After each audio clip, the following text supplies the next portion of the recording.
Tierra. Bien, pues quiero continuar con el tema que comenté la semana pasada, que hablaba de la manera de vestir de un hijo de Dios. Espiritualmente hablando, se refiere la Biblia, cuando el enfoque que le vamos a dar hoy y le estamos dando estas semanas, es comparar la vestidura, como nos vestimos exteriormente, con lo que realmente significa vestirse en el interior. La belleza interior es mucho más importante que la belleza externa. La Biblia habla mucho de la forma de vestir, habla mucho de vestidura y se refiere precisamente a eso, a la manera, a la nueva manera de vivir que debe tener todo hijo de Dios. Hablábamos que Pedro y Pablo hacían mención a esto de una forma muy parecida. Vamos a repasar muy poco, lo que dice Primera de Pedro, capítulo 3, verso 3 al 4. Dice: no se interesen tanto por la belleza externa, los peinados extravagantes, las joyas costosas, la ropa elegante. En cambio, vístanse con la belleza interior, la que no se desvanece, la belleza de un espíritu tierno y sereno, que significa un espíritu, que es lo que realmente somos, un espíritu que vive en un cuerpo carnal y que tiene un alma, que tiene una manera de pensar, tiene su disposición, sus decisiones en el alma, tiene que estar lleno de paz. Somos un ser trino. Nuestro espíritu, nuestra alma y nuestro cuerpo tienen que estar compenetrados para servir a Dios y para demostrar que somos hijos de Dios, vistiéndonos con las vestimentas que la Biblia enseña, que estamos analizando.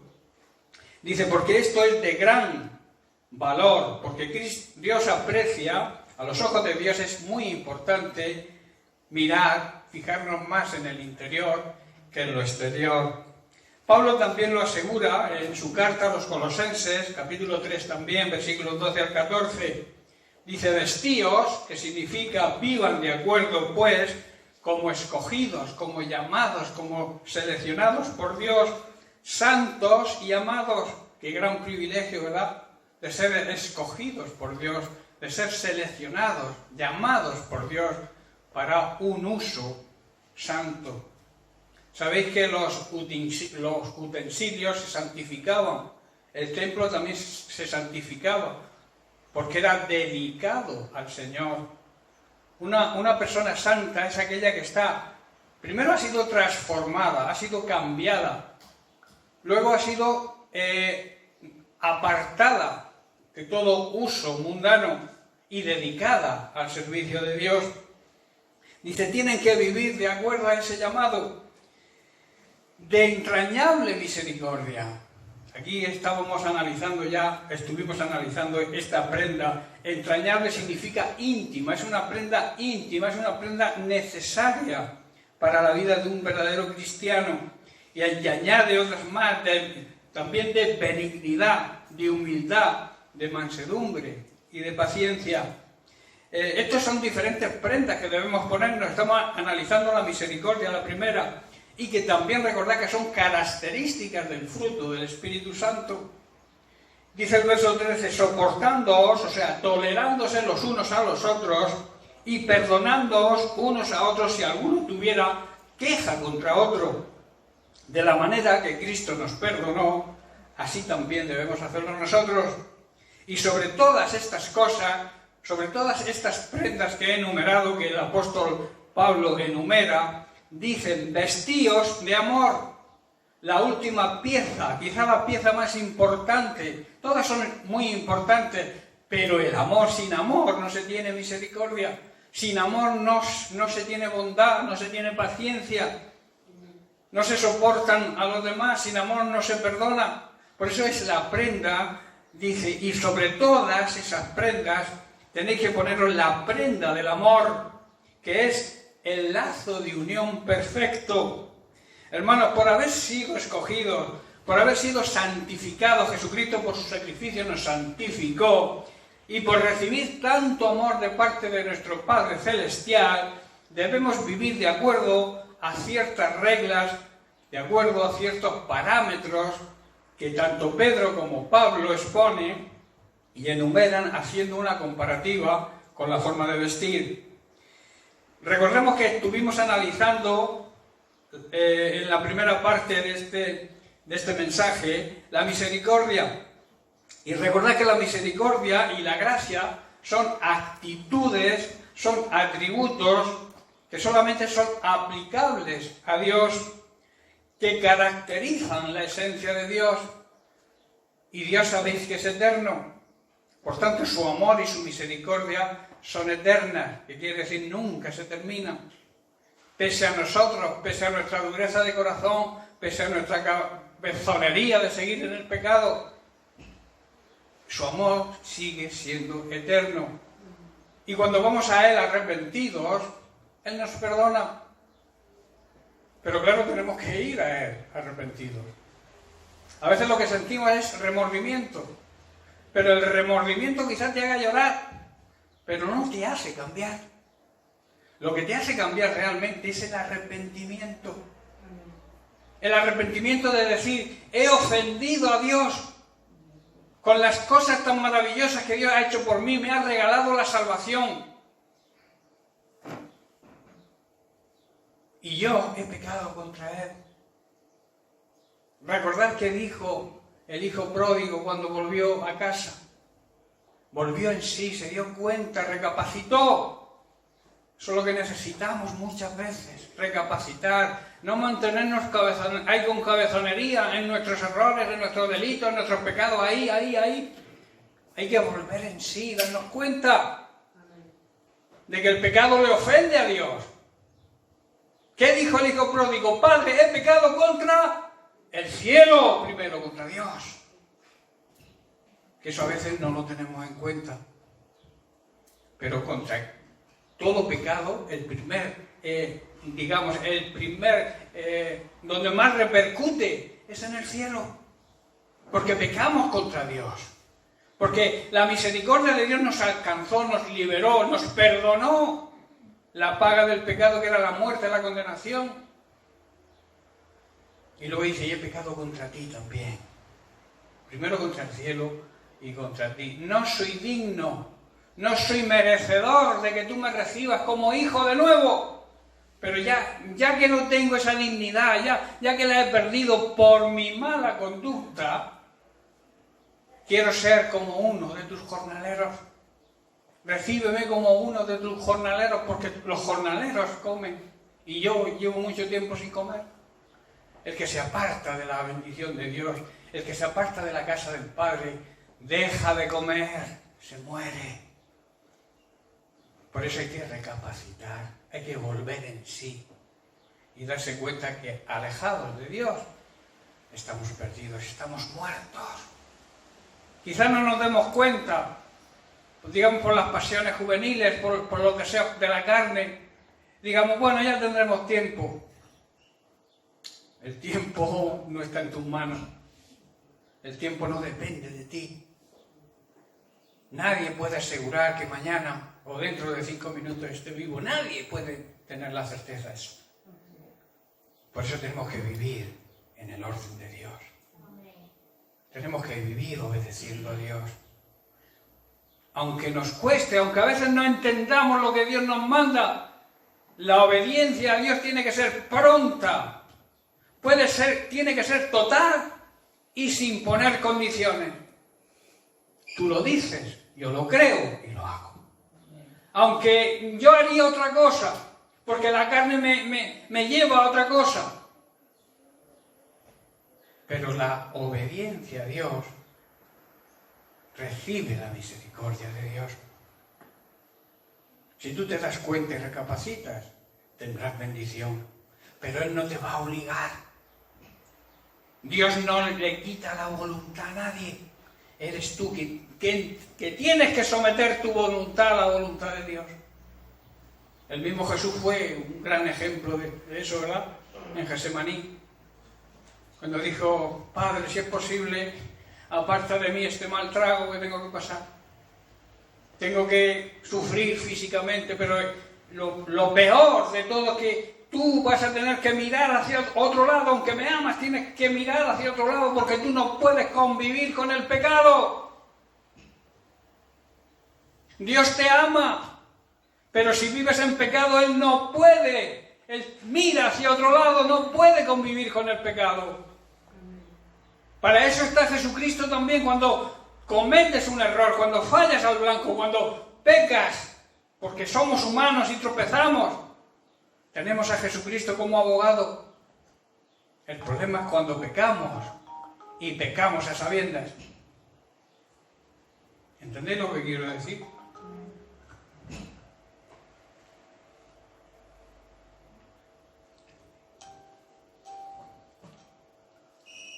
Bueno, pues nada, seguimos. Empezamos hablando precisamente de que somos salvos por la misericordia de Dios. Somos salvos porque Dios tuvo misericordia de nosotros. Cuando nosotros merecíamos la condenación, cuando nosotros merecíamos la muerte eterna, Cristo murió por nosotros. Allá con el grillo. Pues si hay un teléfono que no funciona y le hago por... Bien, por este motivo también a Dios se le llama Padre de misericordia y Dios de toda consolación. Y decíamos también que somos bendecidos para bendecir. Recibimos la misericordia de Dios y debemos, por tanto, bendecir a los demás. Tú tienes que ser un canal de bendición para los demás. Tú tienes que ser un ejemplo para los demás. Para eso has sido seleccionado. Para eso has sido elegido por Dios. Para esa bendición que tú has recibido, que nosotros hemos recibido, la transmitamos hacia los demás. El tratamiento que Dios le da a su pueblo Israel, si analizamos la Biblia, y la manera que Dios trató siempre al pueblo de Israel y hoy trata a su iglesia, está considerado como una de las pruebas manifiestas de su gran y eterna misericordia.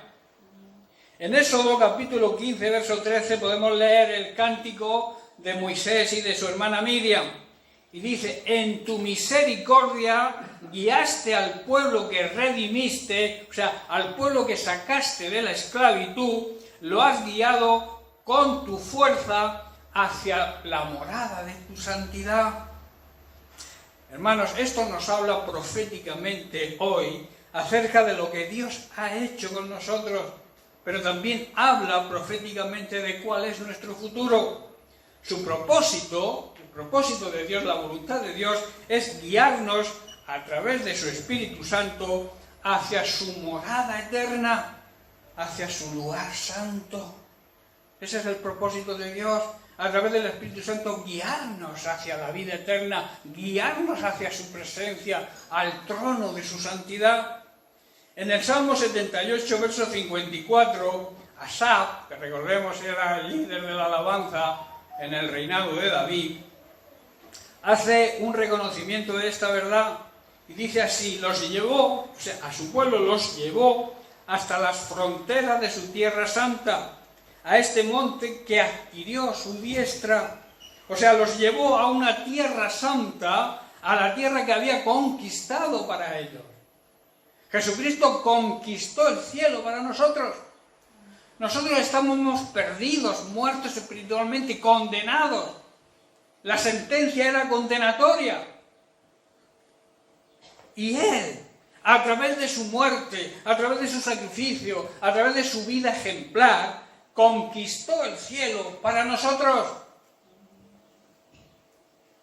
Eso es un gran privilegio que tenemos, ¿verdad? Que sin merecerlo, Él pagó el precio por nosotros. En 1 de Pedro capítulo 1, versículos 3 al 5 leemos, aquí Pedro declara a los que un día aceptamos la salvación, a los que un día aceptamos a Jesucristo como Señor y Salvador, dice: bendito el Dios y Padre de nuestro Señor Jesucristo, que según su grande misericordia nos hizo renacer para una esperanza viva, por la resurrección de Jesucristo de los muertos, para una herencia incorruptible, incontaminada e inmarcesible, reservada en los cielos para vosotros. Y el verso 5 dice, que sois guardados por el poder de Dios mediante la fe. Toda la vida del cristiano se basa en la fe. Todo lo conseguimos por la fe en lo que Dios ha hecho, por la fe en lo que Jesucristo hizo. Todo se consigue así, y dice, mediante la fe, para alcanzar la salvación que está preparada para ser manifestada en el tiempo postrero, al final de los tiempos. Dicho de otra manera, dice, bendito sea Dios y Padre de nuestro Señor Jesús el Mesías, que según su gran misericordia nos hizo nacer de nuevo hacia una esperanza nueva, viva, por medio de la resurrección de Cristo.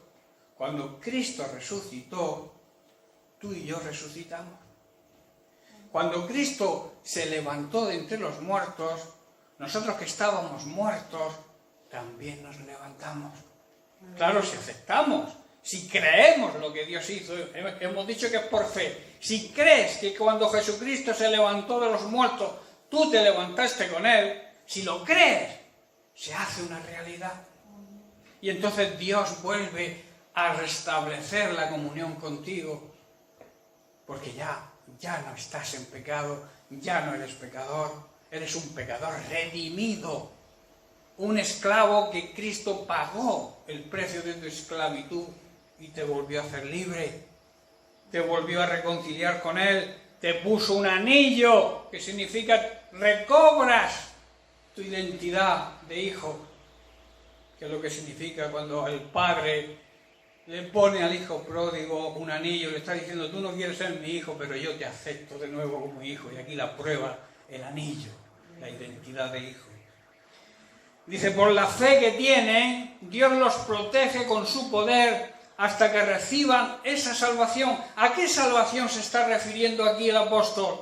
Se está refiriendo nada más y nada menos a la herencia que está nombrando anteriormente, a esa herencia que se manifestará de una manera total, de una manera totalmente efectiva al final de los tiempos, y que gozaremos en la presencia de Dios eternamente. Esa herencia que dice está lista, está preparada para ser revelada en el día final, a fin de que todos los demás lo vean. Aleluya. Tremenda promesa, ¿verdad?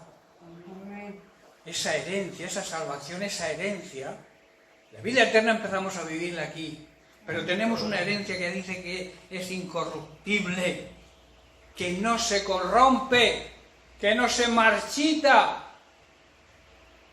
Está preparada para nosotros si nos mantenemos fieles a Él. Gracias a nuestra fe, está diciendo, Dios nos protege con su poder hasta que recibamos esa herencia, la cual está preparada para nosotros, para que los demás lo vean. En su ministerio público, vamos a analizar la vida de Jesús un poco, vemos cómo Jesús mostró misericordia con los enfermos, con los necesitados, con los que nadie quería, con los desprovistos de atención, con los desamparados, con las viudas, con los huérfanos. En definitiva, Él mostró misericordia con todos aquellos que lo necesitaban, con todos aquellos que estaban necesitados. Vamos a ver algunos ejemplos. En Mateo 9:36 dice, y al ver las multitudes que le seguían, tuvo compasión, tuvo misericordia, porque estaban desamparados y dispersas, estaban perdidas como ovejas que no tienen pastor. Las ovejas se pierden muy fácilmente. Las ovejas necesitan un pastor. De ahí la comparativa que hace Jesús con nosotros y las ovejas. Nosotros sin un pastor nos perdemos. Por eso la necesidad de que cada rebaño haya un pastor que guíe. Por eso Dios instituyó los 5 ministerios y uno de ellos es el pastor. Por la necesidad que tenemos, por esa, esa forma de perdernos tan fácilmente que tenemos, de descuidarnos, de entretenernos en cualquier musaraña.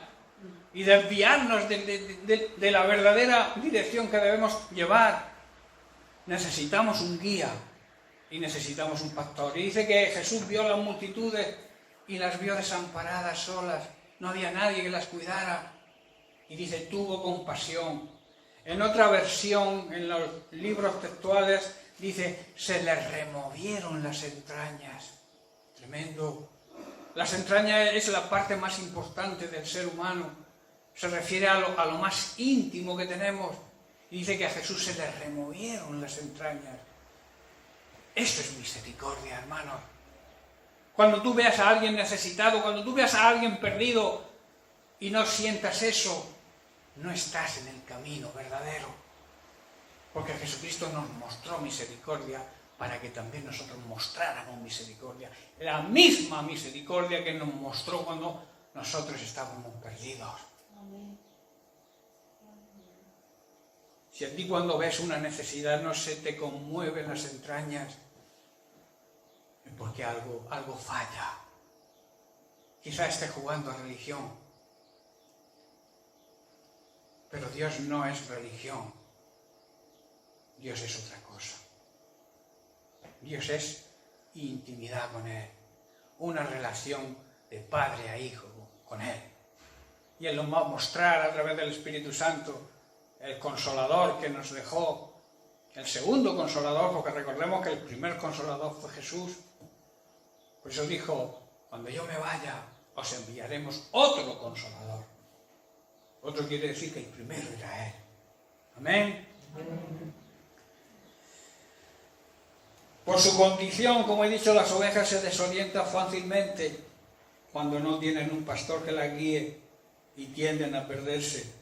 Mateo 14:14, y saliendo Jesús, otro ejemplo, vio una gran multitud y también tuvo compasión, misericordia de ellos y sanó a los que de ellos estaban enfermos. Una prueba también de la misericordia de Dios es que Dios sana, y sana físicamente. Aquí está hablando de enfermos. Los sanó porque estaban enfermos. La misericordia de Dios también se demuestra en la sanidad. Marcos capítulo 1, verso 40. Dice, vino a él un leproso rogándole e hincando la rodilla. Eso es una señal de humildad ante Dios. Hincando la rodilla le dijo, si quieres, puedes limpiarme. ¿Cómo no va a querer Jesús limpiarte si vas a Él en esa actitud? ¿Con qué actitud vamos al Señor pidiéndole perdón? ¿Hincamos la rodilla? ¿O decimos, Padre, si te he ofendido, perdóname? Que es lo que hacemos algunas veces, eso no es pedir perdón. Pedir perdón es reconocer que has ofendido al hermano. No si te he ofendido. No, tú sabes que lo has ofendido, pídele perdón correctamente. Dice, hincando la rodilla, le dijo, si quieres, puedes sanarme, limpiarme. Sabemos que la lepra en la Biblia simboliza el pecado. Y sabemos que la lepra es una enfermedad que mata. Es una enfermedad terminal que se suele decir físicamente. El pecado, hermanos, también mata espiritualmente. Es la lepra espiritual. Dice el verso 41, y Jesús, vuelve a repetir la frase, teniendo misericordia de él, extendió la mano. Aquí quiero abrir un paréntesis. Extendió la mano. Estaba a menos de medio metro o 40 centímetros de él. A veces pensamos que Dios está lejos. Y Dios está muy cerca de nosotros. Los leprosos no se podían tocar. La gente huía de los leprosos. Pero Jesús extendió la mano hacia el leproso y le tocó. Hermanos, Jesucristo está cerca del pecador. Jesucristo está muy cerca del pecador. Solo desea que tú le digas, Señor, si tú quieres, límpiame de esta lepra del pecado. Y Dios te va a perdonar, Jesucristo te va a perdonar. Claro que sí. Extenderá su mano, te tocará y serás sano de esa enfermedad, que es la enfermedad que realmente mata, la verdadera muerte, porque la otra muerte de una manera u otra tendremos que pasar por ella. Pero nosotros debemos huir de la segunda muerte, la muerte espiritual, la paga del pecado, la condenación.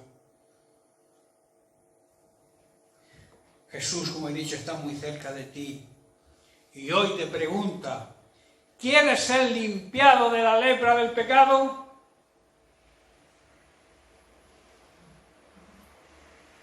Él solo espera una respuesta de ti, porque Él sí quiere, pero tú tienes que decirle: sí, límpiame, quiero ser limpio. Y Jesús te va a limpiar, claro que te va a limpiar. Si dio la vida por ti en la cruz, ¿cómo no va a perdonar tu pecado? ¿Cómo no va a sanarte de la esclavitud del pecado cuando tú vienes a Él arrepentido? Jesucristo quiere hacerlo, esa es la prueba de su misericordia, pero necesita que tú decidas, que tú desees ser limpiado. Espiritualmente estamos muertos, pero Él quiere darnos vida, quiere librarnos de la muerte espiritual, de la muerte eterna. Claro, cuando tú vas en esa actitud al Señor, vas a recibir la respuesta que recibió este leproso. Recibirás vida. Dice que el Señor extendió la mano y le tocó. Y le dijo: quiero ser limpio. Si no te conmueve eso las entrañas, esta actitud de Jesús tiene que conmovernos, movernos a la misericordia que hemos recibido, dejar el pecado y empezar a actuar en misericordia, como Él nos enseñó y nos demostró. Veamos otro ejemplo, Mateo 14, versículos 14 al 16. Aquí vemos la alimentación de los 5.000. Dice: y saliendo Jesús, vio una gran multitud, y vuelve a decir, y tuvo misericordia, tuvo compasión, se le enternecieron las entrañas, y sanó a los que de ellos estaban enfermos. Verso 15, cuando anochecía, se acercaron a él sus discípulos diciendo: el lugar es desierto y la hora ya pasada, despide ya a la multitud para que vayan por las aldeas y se busquen la vida. Esa era la actitud de los discípulos. Estamos cansados, llevan mucho tiempo predicándoles, tú también debes descansar. Que se vayan ya.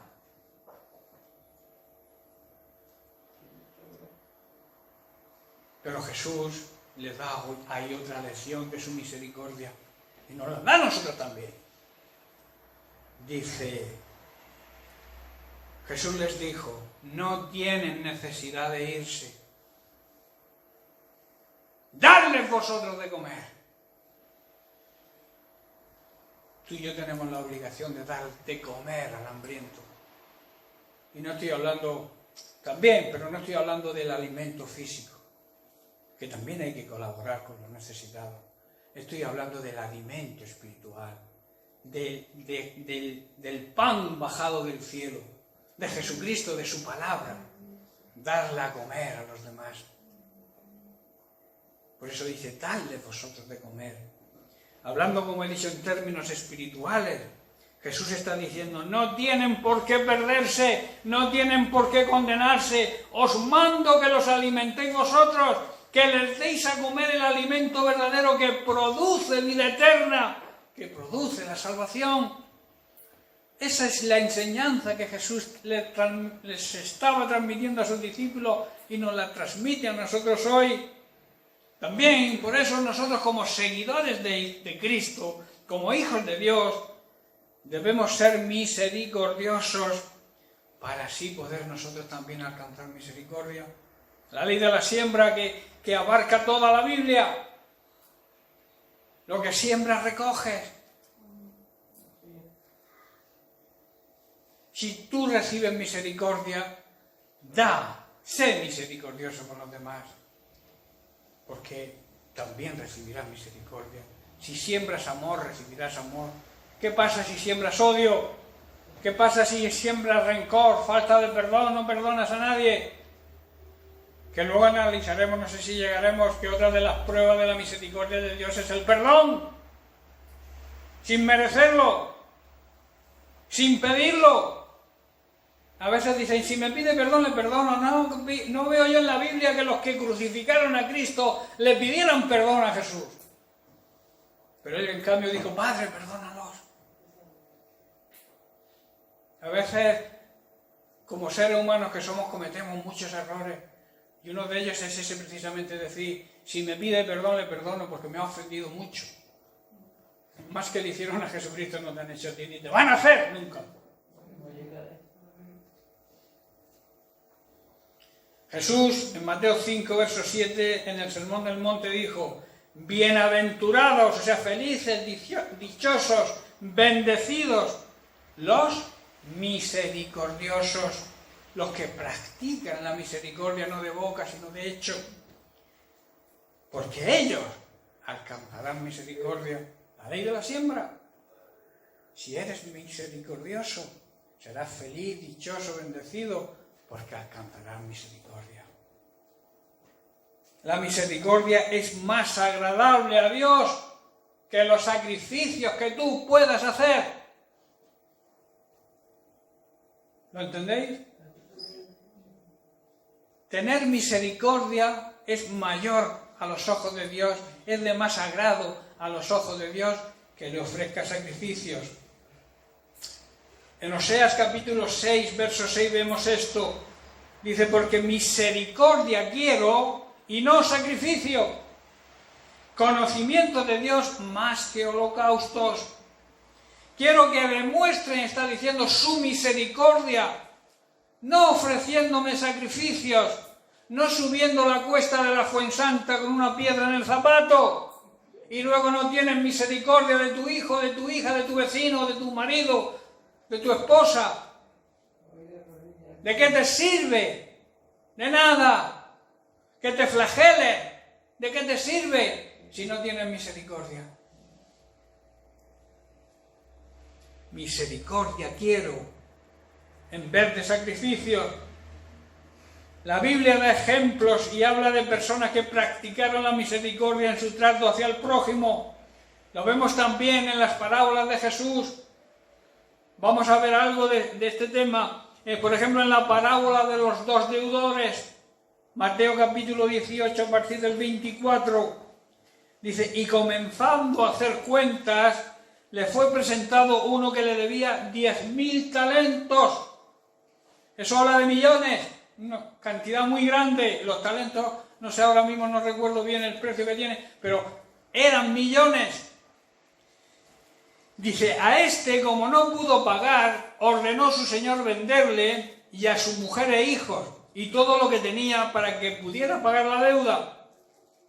Entonces aquel siervo, postrado, vemos otra vez la actitud de ir al Señor de humildad, se humilló, postrado significa de rodillas, le suplicaba diciendo, Señor, ten paciencia conmigo, que yo al final te pagaré todo. Dice que el Señor de aquel siervo, movido a misericordia, o sea, se le removieron también las entrañas, le soltó y le perdonó la deuda. Luego vemos que este siervo no actuó después de la misma manera y acabó mal, acabó en la cárcel. Pero aquí de lo que se trata es de ver la misericordia que actuó el Señor de este siervo. Esto también habla de lo que Dios hace con nosotros. Cuando nos humillamos, cuando reconocemos nuestros pecados y nos arrepentimos, Él pone en práctica su misericordia y nos perdona. La mayor prueba de misericordia que hay y que Dios demuestra es el perdón de pecados. Aparte de cubrir tus necesidades, aparte de solucionar tus problemas, que también es misericordia de Dios, la mayor prueba es que sin merecerlo, Dios nos perdona los pecados. También vemos en la parábola del buen samaritano, en Lucas 10, versículos 33 y 34, dice, entonces pasó un samaritano despreciado, que eran los samaritanos con los judíos no se trataban, eran despreciados por los judíos. Dice, y cuando vio al hombre herido, tirado, sintió misericordia, se le acercó, le curó las heridas con vino y con aceite de oliva y se las vendó. Luego lo subió en su burrito y lo llevó hasta un alojamiento donde cuidó de él. Pasó un sacerdote, representante de la religión. Pasó un levita, los que estaban en el templo, cuidaban el templo y eran los encargados de la alabanza. También pasó y como era samaritano lo despreciaron. Pero uno que no era del pueblo judío, que era samaritano, tuvo compasión y lo curó, lo sanó y cuidó de él. Eso, hermanos, también es una simbología de lo que Dios hizo con nosotros, pagando nuestra deuda, cargando con nuestro pecado, sufriendo el castigo que solamente nosotros merecíamos. Pero ahí surge la misericordia de Dios y la compasión al enviar a su único Hijo Jesucristo a morir en nuestro lugar, cumpliendo la sentencia contra nosotros que nos era contraria. O sea, teníamos una sentencia. Un juez, cuando dicta una sentencia en firme, puede ser absolutoria o condenatoria, ¿no? La nuestra era condenatoria. El acta de la sentencia era condenatoria. Y Cristo la cogió y la clavó en la cruz. Tremenda, eso es prueba de misericordia. Colosenses capítulo 2, versículos 13 y 14. Dice, y a vosotros, se dirige a la iglesia, a vosotros estando muertos en pecados, porque el pecado mata, y en la incircuncisión de vuestra carne, os dio vida juntamente con él. ¿Cuándo nos dio vida? Cuando resucitó. Por eso, como he dicho antes, cuando Jesucristo resucitó, tú y yo también resucitamos. Es la victoria de Cristo, es nuestra victoria. Dice, juntamente con él, perdonándoos todos los pecados.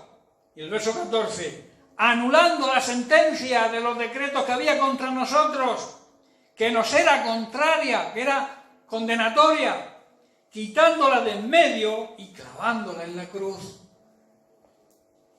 Este amor, hermano, y esta misericordia, esta gracia de Dios debe empujarnos, debe obligarnos a imitarlo. De gracia recibisteis, dar de gracia. Mateo 23, 23, Jesús acusa a los escribas y fariseos de no practicar el amor y la misericordia hacia los demás. Dice, ¡ay de vosotros!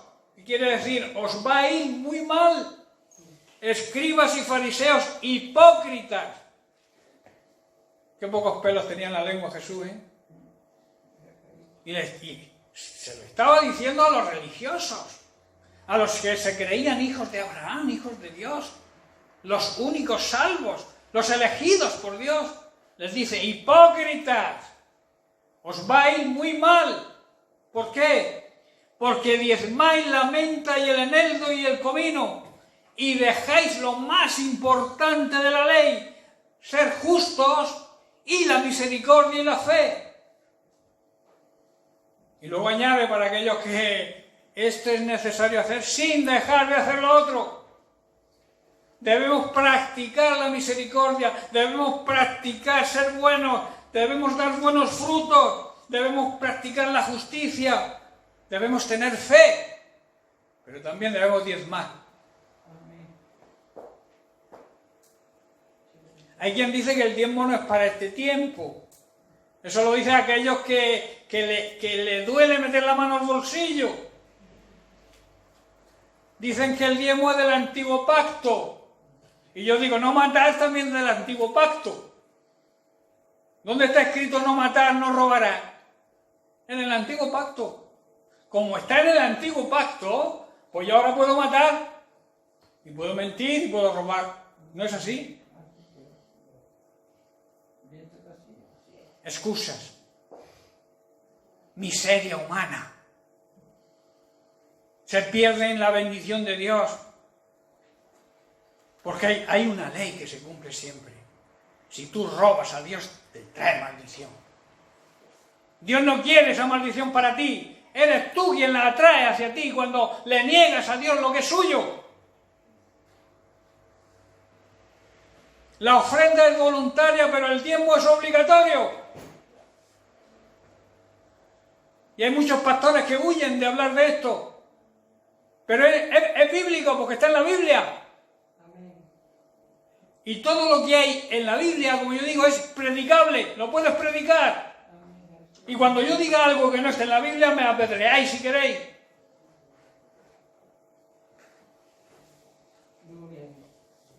Debéis practicar el amor y la misericordia sin dejar de hacer lo otro.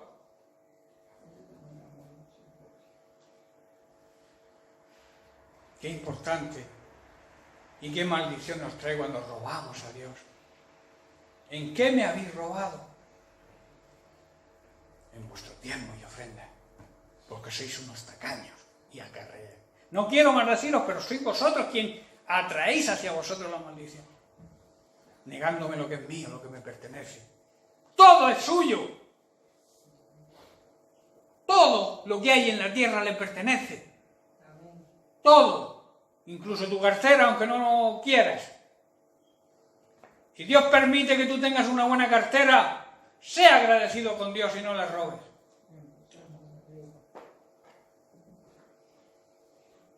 ¿Me hago entender? Amén. Santiago capítulo 3, verso 17. Dice, pero la sabiduría que viene de lo alto es primeramente pura, después pacífica, amable, benigna, llena de misericordia. La palabra misericordia aparece muchísimas veces en la Biblia, porque vuelvo a repetir, es un atributo de Dios, es esencia de Dios. Y Dios tuvo una gran misericordia con nosotros, nos perdonó los pecados. Seamos fieles a Dios. El amor a Dios, el amor de Dios demostrado, nos obliga a obedecerle y hacer las cosas como Él las dice, no como yo quiero hacerlas.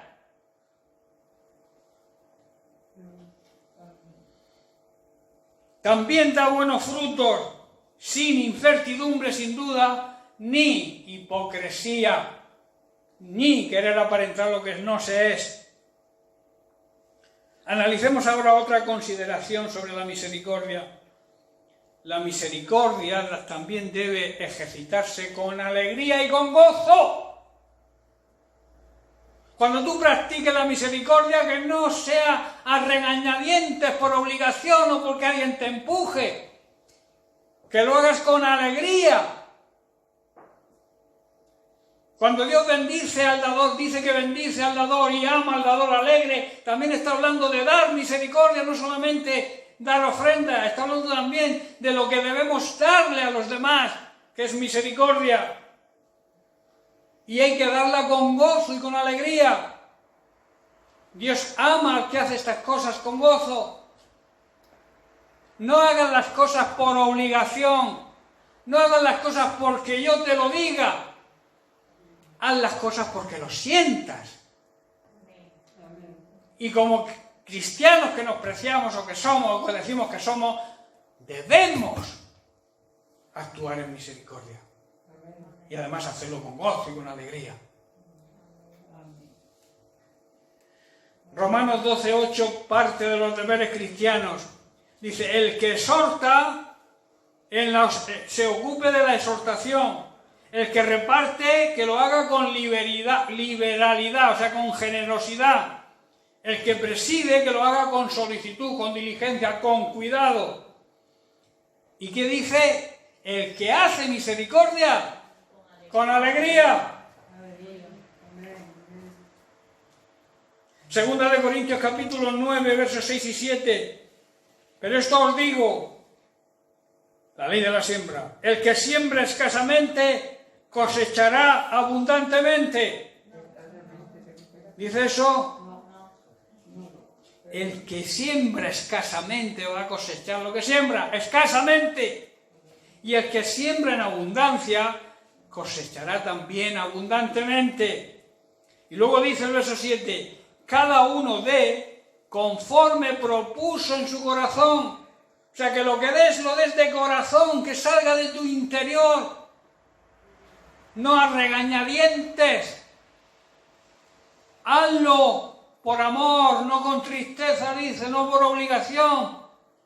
Porque Dios ama al que da con alegría, al que se da a los demás con alegría, al que ofrenda con alegría, al que diezma con alegría, al que tiene misericordia con alegría, el que ayuda a los demás con alegría.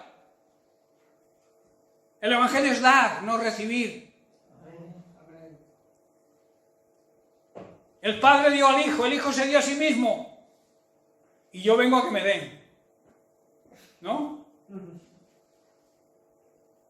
Si piensas así, no estás en el sitio apropiado.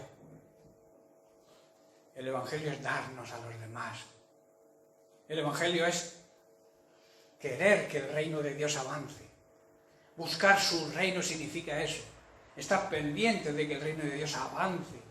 ¿Y cómo avanza el reino de Dios? Demostrando su misericordia y su amor hacia los demás. Y entonces el reino de Dios va a crecer. ¿Por qué no crece el reino de Dios? ¿Por qué las iglesias hoy en día están estancadas y apenas crecen? Porque estamos en el periodo de la apatía.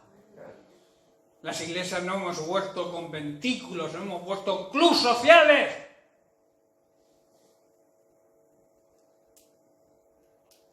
No somos un club social como algunas iglesias se comportan. Somos la iglesia por la cual Cristo pagó un gran precio.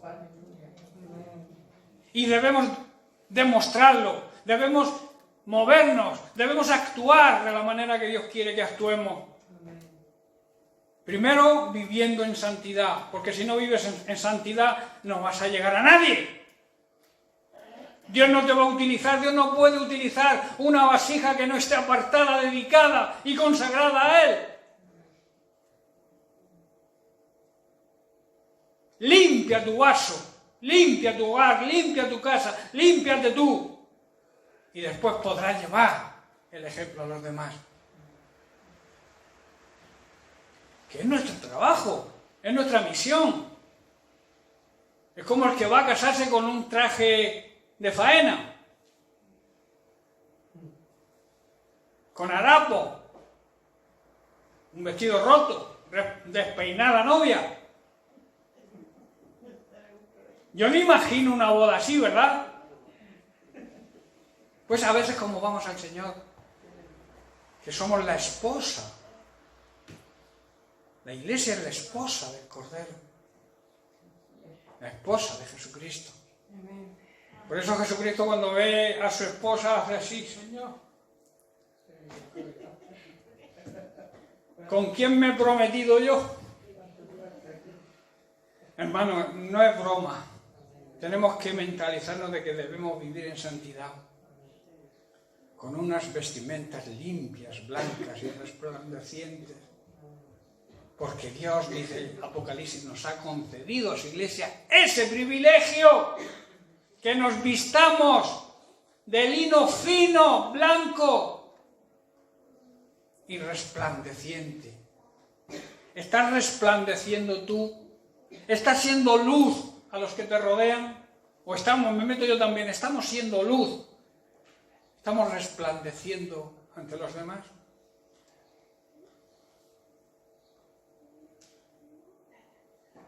Por último, debemos saber que el perdón, voy a introducir un poco el tema de la semana que viene, que es el tema que he comentado antes.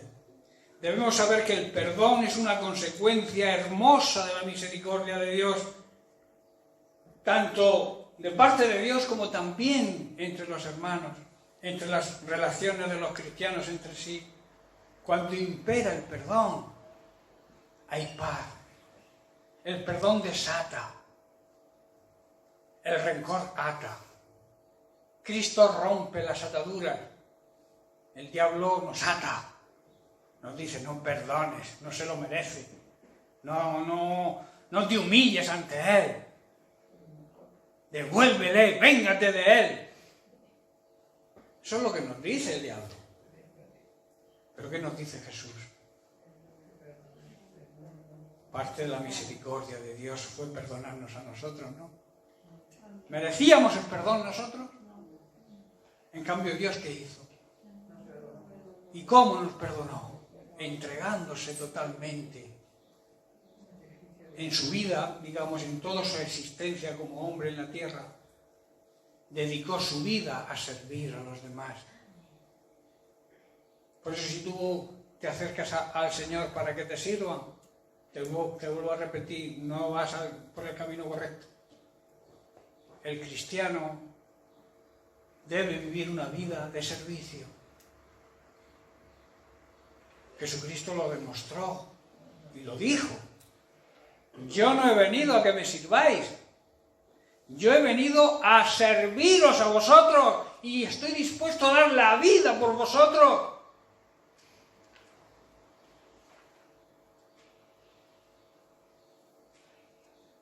Nuestra actitud tiene que ser esa también, hermano. Jesucristo nos marcó el camino y todo aquel que se considere su discípulo o quiera ser su discípulo tiene que seguir sus pisadas. ¿Qué quiere decir? Tiene que vivir de la manera que Él vivió. Tiene que imitarle. Seguirle significa imitarle. Por eso estuvo 3 años y medio discipulando a sus discípulos y predicando el Evangelio de Salvación para enseñarnos el camino a seguir.